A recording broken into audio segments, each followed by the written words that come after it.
Hey guys, Todd Ault here, Wall Street veteran. I think every entrepreneur should become a Mickey Mouse visionary.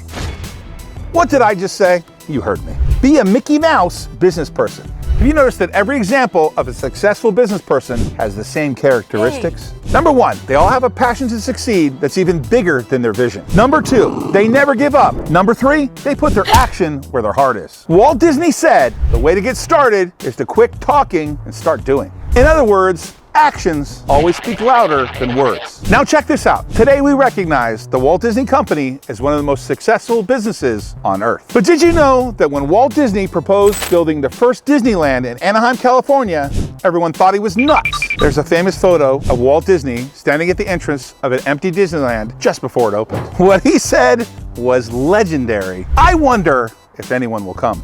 But even the most successful business people of all times have had their doubts, but they followed their dreams until it became a reality. So be a Mickey Mouse business person. Keep these three things in your head. Number one, a passion to succeed. Number two, never give up. Number three, put your action where your heart is. I've given you gold. Now you run with it.